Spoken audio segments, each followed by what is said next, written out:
Hello বন্ধুরা, আমি Paromita's unique ওয়ার্ল্ডে সকলকে স্বাগত জানাই। আজও নিয়ে এসেছি একটা সাবেকি রান্না, সেটা হলো পাবদা মাছ, তাও আবার হাতে মাখা। অনেক মা ঠাকুমাদের এই রেসিপিটা খুবই প্রিয় ছিল আগেকার দিনের, সেটা হলো হাতে মাখা মাছের রান্না। আজও আপনাদের জন্য আমি নিয়ে এসেছি একটা ইউনিক পদ্ধতিতে হাতে মাখা পাবদা মাছ। তো চলুন দেখি রেসিপিটা তৈরি করতে কী কী লাগলো এবং কেমনভাবে বানালাম। স্কিপ না করে কিন্তু ভিডিওটা পুরোপুরি দেখবেন, নাহলে কিন্তু অনেক কিছু মিস করবেন। রেসিপিটা তৈরি করতে আমি এখানে নিয়ে নিয়েছি পাবদা মাছ, যেটা আমি ধুয়ে বেছে ভালো করে পরিষ্কার করা আছে। আর এখানে মোটামুটি 4টে বড় সাইজের পাবদা মাছ আমি এখানে নিয়েছি, মোটামুটি 500 গ্রামের মতন। তো এই মাছটার আজকে আমরা ঝাল করব, সেটা হচ্ছে হাতে মাখা পাবদা মাছ। তার জন্য আমাদের কিছু মশলা তৈরি করে নিতে হবে। মাছগুলো আমি এমনি রেখে দেবো এখন। আর একটা ফ্রাইং প্যান নিয়ে নিয়েছি, কিন্তু এখন এটা হিট করিনি, ফ্রাইং প্যানটা এমনিই আছে। তার মধ্যে আমি দিয়ে দিচ্ছি প্রথমে সর্ষের তেল। তবে যেহেতু এটা হাতে মাখা মাছ, তাই জন্য তেলটা কিন্তু একটু বেশিই লাগবে, কারণ এতে কিন্তু জল খুব সামান্য পরিমাণেই পড়বে। তো তেল আমি মোটামুটি ভালোই পরিমাণে নিয়ে নিয়েছি। এবারে এর মধ্যে আমি কিছু জিনিস অ্যাড করব। প্রথমেই দিচ্ছি 1 চামচ মতন কালো জিরে,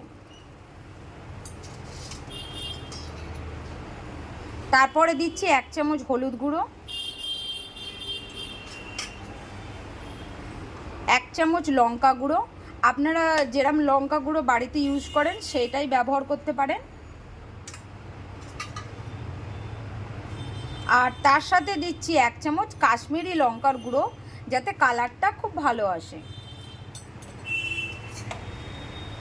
আর দিয়ে দিচ্ছি 1 চামচ জিরে গুঁড়ো, আর দিয়ে দিচ্ছি 1 চামচ রাঁধুনি গুঁড়ো। রাঁধুনিটাকে আমি একটু মিক্সিতে হালকা করে গুঁড়ো করে নিয়েছিলাম। দিয়ে আমি এখন পেস্টটাকে খুব ভালো মতনভাবে মাখিয়ে নেব।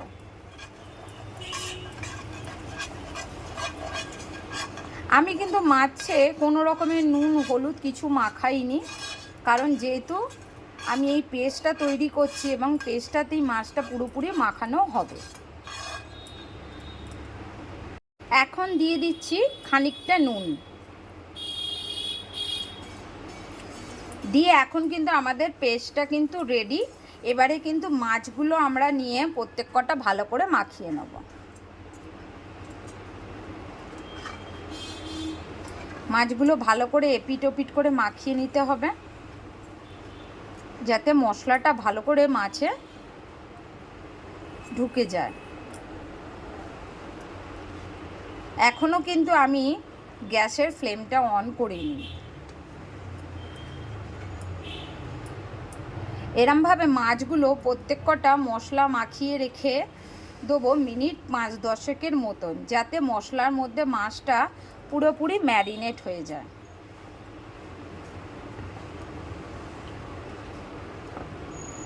তবে এরমভাবে আপনারা শুধু পাবদা মাছ কেন, অন্য যে কোনো মাছও রান্না করতে পারেন, সেটাও খেতে কিন্তু অপূর্ব হয়।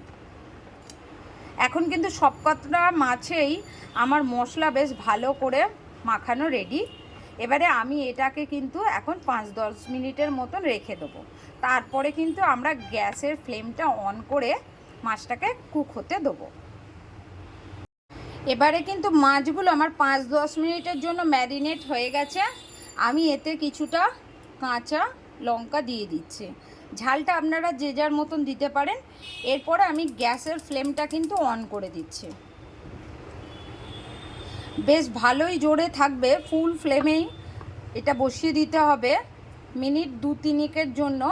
ফুল ফ্লেমে থাকার পর যখন এটাতে একটু ফুট চলে আসবে, তখন কিন্তু আমরা গ্যাসের ফ্লেমটা আস্তে করে দেবো। এরপরে আমি কিন্তু একটা ঢাকা দিয়ে দিচ্ছি। 5 মিনিট মতন ফুল ফ্লেমে থাকার পর দেখুন মাছগুলো কিন্তু ফুটতে আরম্ভ করেছে।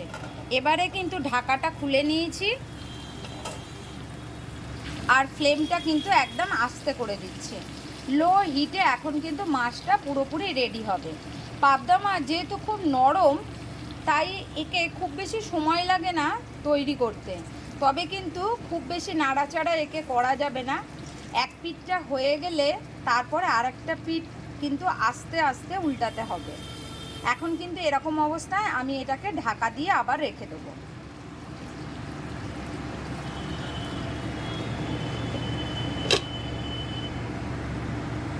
আসছি আবারও 5 মিনিট পর। 10 মিনিট পর দেখুন মাছগুলো কিন্তু আমার বেশ ভালো মতনভাবে ফুটে উঠেছে, আর কালারটাও কিন্তু চেঞ্জ হয়ে গেছে, আর মাছটাও কিন্তু খুব নরম হয়ে গেছে। এবারে কিন্তু মাছটাকে একটু উল্টে দেওয়ার পালা, তবে খুব সাবধানে করতে হবে, কারণ পাবদা মাছ কিন্তু খুবই নরম। আসলে এখানে আমার মাছের থেকে পাত্রটা খুবই ছোট হয়ে গেছে, সেই জন্য আমার নাড়তে চাড়তে একটু অসুবিধা হচ্ছে। আপনারা চাইলে ছোট পাবদা মাছও ব্যবহার করতে পারেন, তবে আমার বড় পাবদা মাছের স্বাদটা বেশি ভালো লাগে, আর মাছটাও এতে বেশ ভালো পরিমাণে থাকে। দেখছেন মাছটা কিন্তু পুরোপুরি সেদ্ধ হয়ে গেছে, তো খুব সাবধানে এটাকে কিন্তু উল্টাতে পাল্টাতে হবে।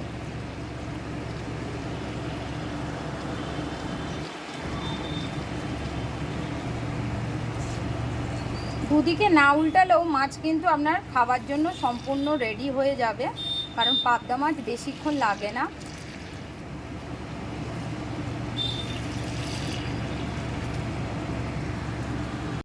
এখন কিন্তু সবকটা মাছ আমি পাল্টে দিয়েছি।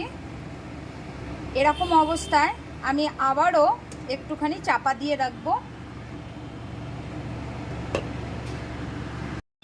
এখন কিন্তু মাছটা আমার পুরোপুরি সেদ্ধ হয়ে গেছে, তবে আমি মাছের একটু গ্রেভির জন্য আমি এখানে একটু গরম জল ইউজ করছি, খুব অল্প পরিমাণে। আপনারা যে যতটা ঝোল পছন্দ করেন সেরকম অনুযায়ী জলটা অ্যাড করতে পারেন। আর এর ওপরে দিয়ে দিচ্ছি কিছুটা ধনেপাতা।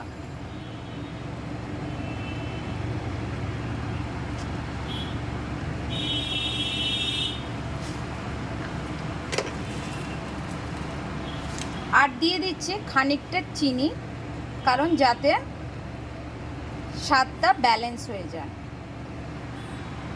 এরকম সময় আপনারা নুন মিষ্টি দুটোই চেক করতে পারেন, যদি লাগে আরও অ্যাড করতে পারেন।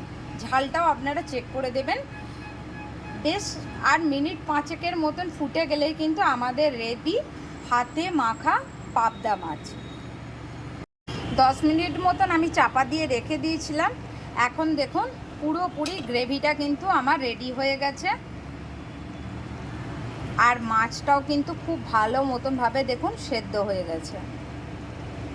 মাছ কিন্তু এখানে দেখতেই পাচ্ছেন পুরো ছেড়ে গেছে। তবে খুব সাবধানে আপনারা এটাকে পরিবেশন করুন, আর খেতে কিন্তু খুবই ভালো। এই হাতে মাখা মাছ কিন্তু আগেকার মা ঠাকুমাদের একটু সাবেকি রান্না, তবে এগুলো রেগুলারের খাবার রান্না নয়, কারণ এতে একটু তেল খুব বেশি পরিমাণেই লাগে। তবে মাছ ভাজা মশলা কষার ঝামেলা থেকে কিন্তু খুব তাড়াতাড়ি এই রেসিপিটা তৈরি করা যায়। তবে মাঝে মধ্যে কিন্তু এই রেসিপিটা ট্রাই করা যেতেই পারে। আপনারাও করে দেখুন, ঠিক এরকম প্রসিডিওরে খেতে কিন্তু খুবই ভালো লাগবে। আর আমার ভিডিওটা আপনাদের কেমন লাগলো অবশ্যই কিন্তু জানাবেন কমেন্ট করে। সাবস্ক্রাইব করতে কিন্তু একদম ভুলবেন না। এখন কিন্তু আমাদের রেডি হয়ে গেছে হাতে মাখা পাবদা মাছ। দেখতেও যেমন হয়েছে স্বাদেও কিন্তু অসাধারণ। খেয়ে দেখুন একবার, বাড়ির লোকেদের প্রশংসা কিন্তু আপনি অবশ্যই পাবেন। তবে আমার রেসিপিগুলো আপনাদের কেমন লাগছে অবশ্যই কিন্তু কমেন্ট করে জানাবেন, এবং এরমভাবে ট্রাই করে দেখবেন কেমন লাগলো। আর আমাকেও কিন্তু অবশ্যই জানাবেন, কিছু কম বেশি যাই হোক না কেন সেটাই কিন্তু আমার কাছে খুবই গুরুত্বপূর্ণ। তবে লাইক কমেন্ট শেয়ার করতে কিন্তু একদমই ভুলবেন না। আর যারা নতুন আছে অবশ্যই কিন্তু সাবস্ক্রাইব করে রাখবেন, যাতে আমার নতুন আপলোড করা ভিডিওগুলো আপনার কাছে পৌঁছে যায় খুবই সহজে। তবে রেসিপিটা দেখে কিন্তু আমার এখনই জিভে জল আসছে, তাড়াতাড়ি রেডি করে নিন। ওকে, আজকের মতন টাটা।